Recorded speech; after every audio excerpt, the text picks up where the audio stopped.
मदन मोहन मालवीय प्रौद्योगिकी विश्वविद्यालय के लिए कार्यक्रम का आयोजन हो रहा है, जहां सीएम योगी ने शिरकत की है और वो जनता को संबोधित कर रहे हैं। पूरे विश्वविद्यालय परिवार को हृदय से बधाई देते हुए आप सबके प्रति मैं अपनी शुभकामनाएं देता हूं।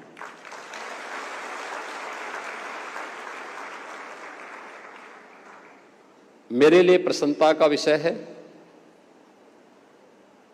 कि मदन मोहन मालवीय प्रौद्योगिकी विश्वविद्यालय यह अब सतत नहीं बल्कि समग्र विकास की परिकल्पना को लेकर के कार्य कर रहा है। मित्रों, जब हम विकास की अवधारणा की बात करते हैं तो भारतीय मनीषा ने पश्चिम के सस्टेनेबल डेवलपमेंट की बजाय यानी सतत विकास की बजाय एक समग्र विकास की परिकल्पना को सामने रखा था। हमने जीवन के एक पक्ष को लेकर के काम नहीं किया। हमारा दृष्टिकोण समग्रता को लेकर के होता है और उस समग्रता का दर्शन आज यहां पर विश्वविद्यालय के अंदर नव निर्माण के कार्यक्रमों के लोकार्पण और शिलान्यास के इस कार्यक्रम के माध्यम से विश्वविद्यालय के लिए नव चयनित फैकल्टी मेंबर्स की नियुक्ति और शपथ ग्रहण समारोह के माध्यम से और अपने अपने विषय को लेकर के विश्वविद्यालय को बेहतर रैंकिंग प्रदान करने वाले उन शिक्षकों के सम्मान को लेकर के यह समग्र दृष्टि नहीं तो क्या है। अगर हमारा पक्ष सतत का होता सस्टेनेबल होता तो हम किसी एक पक्ष को लेकर के काम करते, उसी पर फोकस करते, लेकिन नहीं, यह भारतीय दृष्टि है कि हम समग्रता पर विश्वास करते हुए आगे बढ़ेंगे और आज उसका दर्शन इस विश्वविद्यालय के अवसर पर हो रहा है। मैं नवनियुक्त 76 शिक्षकों को, जिन्हें अभी यहां पर विश्वविद्यालय के कुलपति ने शपथ ग्रहण करवाया है, विश्वविद्यालय परिवार में शामिल होने के लिए मैं उनका हृदय से अभिनंदन करता हूं और उन्हें इस बात को ध्यान में रखना होगा कि वे विश्वविद्यालय परिवार का हिस्सा बने हैं। चयन की एक कठिन परीक्षा को उत्तीर्ण करने के उपरांत उनका विश्वविद्यालय की सिलेक्शन बोर्ड ने उन्हें विश्वविद्यालय के अनुकूल पाया।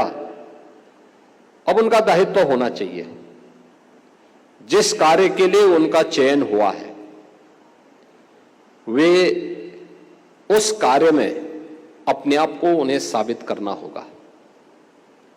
अभी आपने प्रवेश लिया है, लेकिन आपको अपने आप को साबित करना होगा कि चयन बोर्ड के द्वारा आपको चयन की प्रक्रिया के माध्यम से जो आपका सिलेक्शन हुआ है, यह सिलेक्शन उत्कृष्टतम सिलेक्शन था।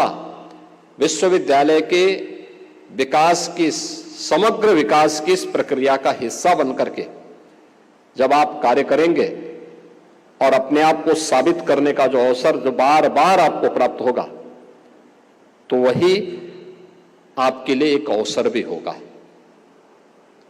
विश्वविद्यालय प्रोग्रेस करेगा तो आप भी उसके साथ सम्मान के पात्र बनेंगे।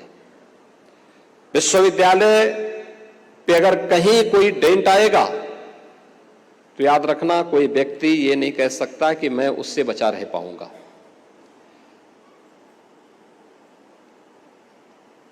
हर एक व्यक्ति जो संस्था से जुड़ा हुआ है उसकी प्रगति का हिस्सेदार भी है और अगर उसकी प्रगति नहीं बल्कि उन्नति के बजाय वह अवनति की तरफ जा रहा है तो उस अवनति के लिए जिम्मेदार भी है।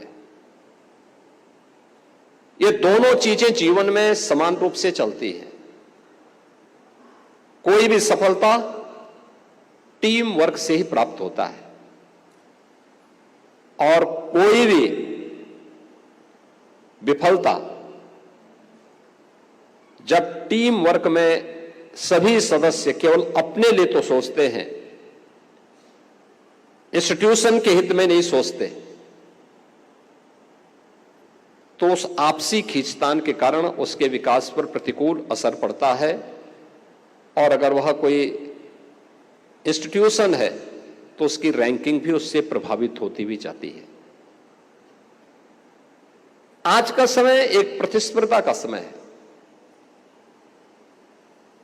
आपने देखा होगा कभी भारत दुनिया के अंदर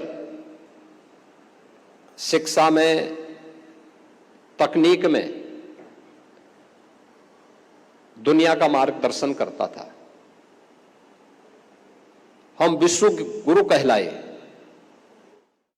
कि हम लीड करते थे दुनिया को। कहते हैं 1600 ईस्वी के पहले दुनिया की जीडीपी में भारत की हिस्सेदारी 30% से अधिक थी।